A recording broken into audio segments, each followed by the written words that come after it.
Side Hustle School is brought to you today by the new podcast, When to Jump. It's all about stories of people leaving something comfortable to pursue a dream. You can listen to When to Jump on Apple Podcasts, Stitcher, or any podcast app.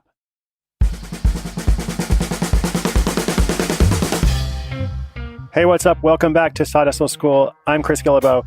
We have just finished week number 5, and I'm having so much fun. Greatly enjoying the process of making this for you, and there's a lot of fun stuff that's happening behind the scenes. A lot of new improvements that have already begun to roll out. You may have noticed some of them, especially if you've been to the website. So if you have been rolling along from the beginning, awesome. Keep listening. Lots more in store. And if you've just joined us recently, welcome. I hope you enjoy it. But more than that, I hope it's not just entertaining. I hope the show is truly and genuinely helpful for you. A side hustle is a project you create to earn money apart from your day job. And ultimately, it's all about creating more freedom and opportunity for yourself.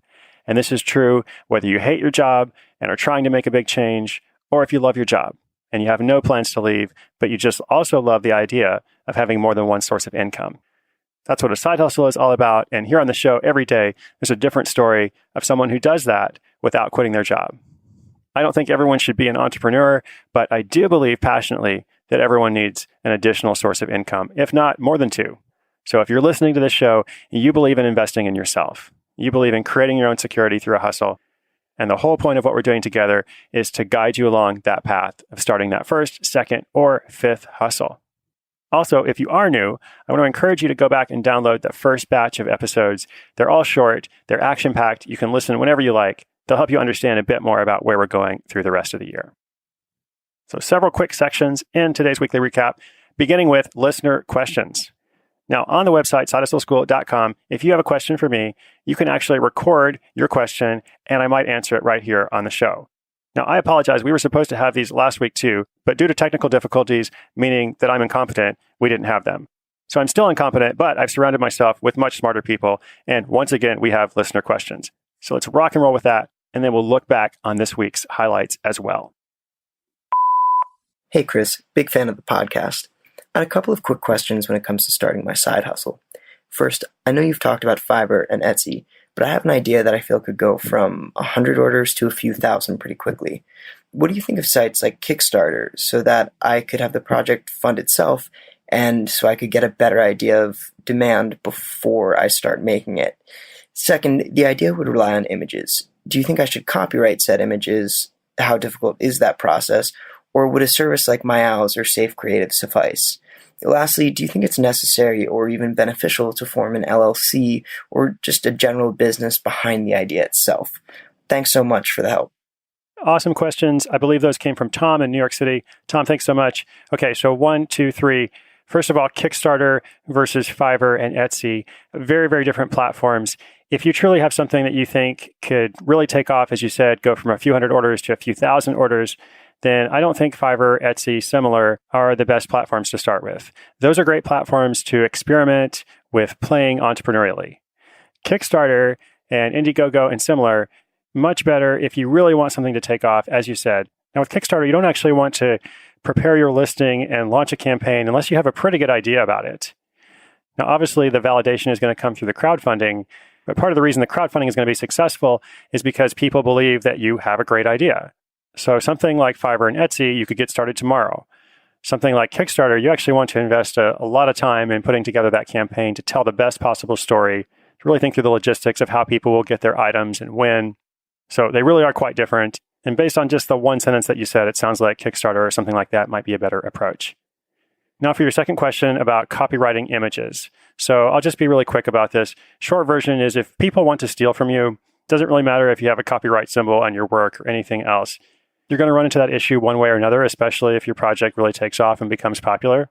So you mentioned a resource, I believe, called Safe Creative, which I'll link up in the show notes. Yes, the short version is I think something like that would totally suffice, at least in the early stages. And lastly, you ask about forming an LLC. I've actually been getting a lot of questions about this, so we might do a longer show on it. I am most certainly not a lawyer, but again, let's make a distinction between experimenting, playing around with a site like Fiverr, and going a bit bigger with something you're truly trying to scale. When you're just playing around with Fiverr, you don't really need to incorporate or do anything like that. A sole proprietorship is usually totally fine. If you are trying to build something a bit bigger, sometimes it is good to have a bit more legal protection. And in a lot of places, it's actually not expensive at all to form an LLC. I just checked in my home state of Oregon, it's about $100. So again, if we're talking about a project that can go to thousands of sales, might as well spend the $100 just to have that structure in the beginning. Hey, Chris. My name is Jenna, and I'm calling from Seattle, Washington. I've loved listening to your podcast and consider myself one of your students. I'm constantly coming up with ideas or business models that I think would be valid side hustles, but where I often hit a roadblock is in the development. Without computer science and coding knowledge, how does someone really hit the ground running to establish proof of concept when you need a sophisticated website, API capabilities, or an app to move forward? I've poked around freelancing sites, but it can be difficult to narrow down candidates or find someone passionate about your idea. Do you have any advice? Jenna, thanks so much. Great question.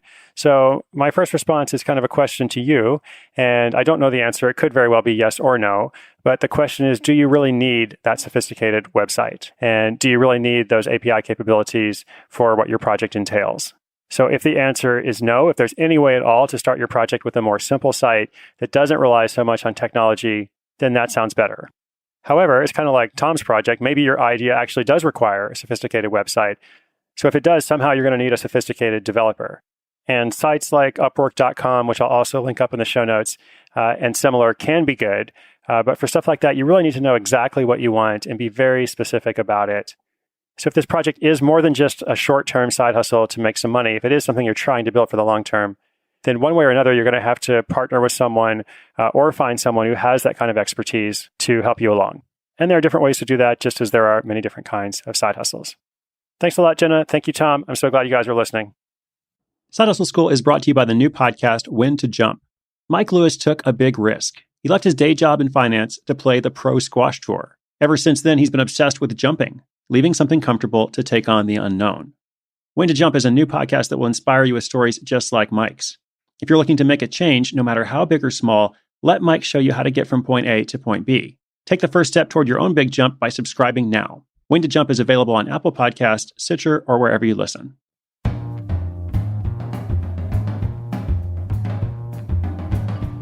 So I want to focus on a couple of lessons in particular from two of the episodes. But first, episode 29 was about Dan, the hospital database programmer who creates a high-end tutoring business, among other things.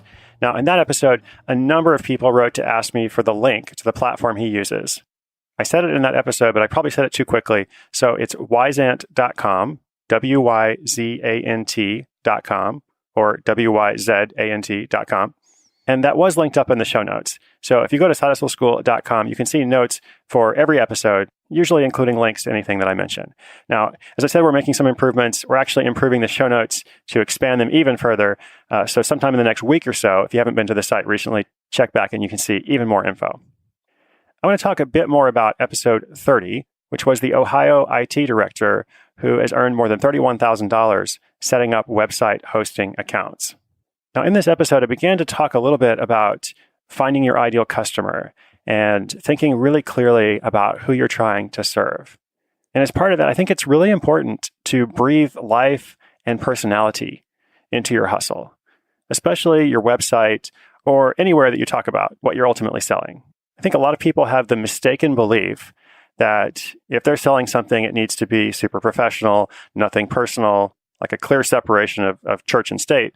And that's really not true, at least for most hustles. So in this example, Shannon, that Ohio IT director, her website lists her professional qualifications, of course. It shows her portfolio, of course. But that's not all.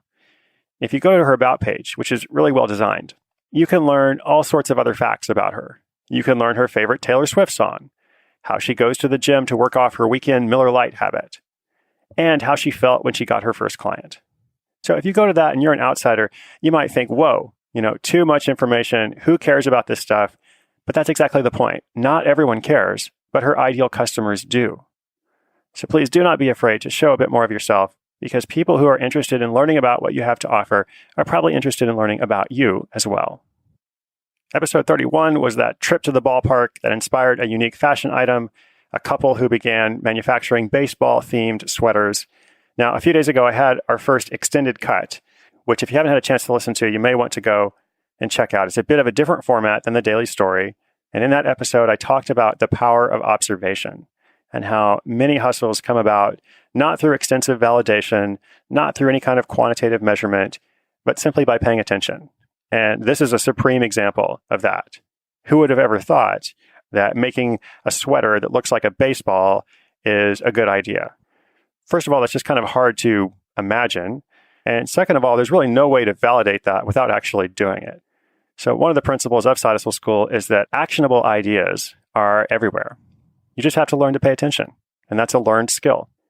Now, episode 32 was probably the most popular of the whole week. Make $4,000 a month renting out cars you don't own. Got a lot of emails from people about that. I also heard from a lot of people who are signing up for Turo.com. And Turo is not a partner of the site, by the way.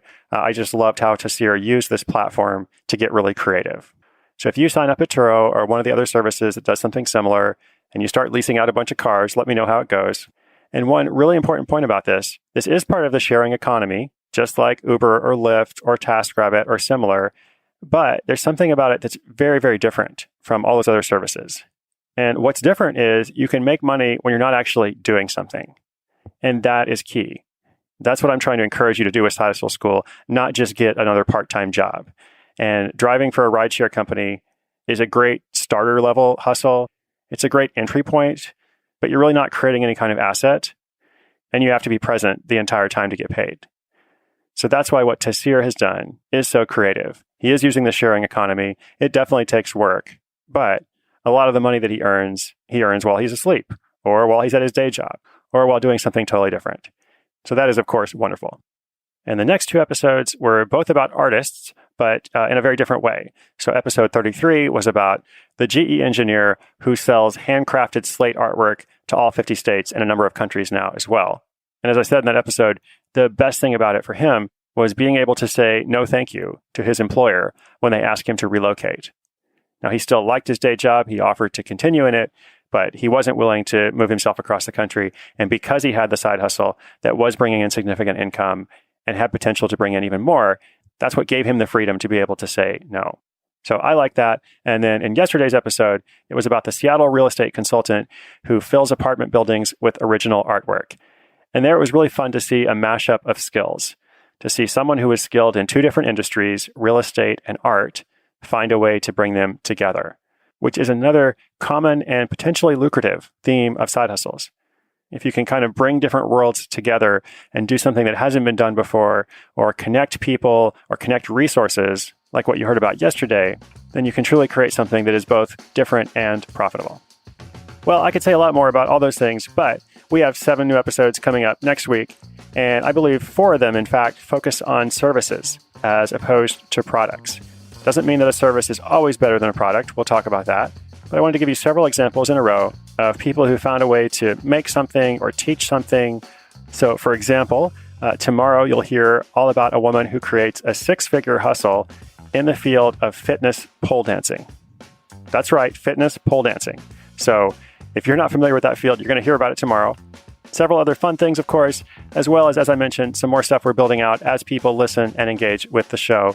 This week, we got a shout out from the New York Post, from popsugar.com, my dear friend Gretchen Rubin, who hosts the very popular Happier podcast and is also the founder of the Onward imprint, which Side Hustle School is proudly part of. And of course, many of you are sharing the show too, which makes all the difference in the world to me. I am so happy to be able to do this. There's so much more to come, and I can't wait to share it with you. Thank you for being awesome. If you have subscribed to the show, the episodes will come straight to your phone, tablet, or computer. And if you're enjoying the show, I'd be really grateful if you'd leave a quick rating in iTunes. Just takes a couple seconds. And if you can go above and beyond in being awesome, you can also write a short review. That will help other people discover the show. And in each episode, I try to mention that inspiration is good, but action is even better. I want you to take action. I want to feature your story on the show by the end of the year. So I look forward to hearing about your hustle, and I hope to see you tomorrow, every day next week, with more stories and actionable ideas. I'm Chris Guillebeau. This is Side Hustle School.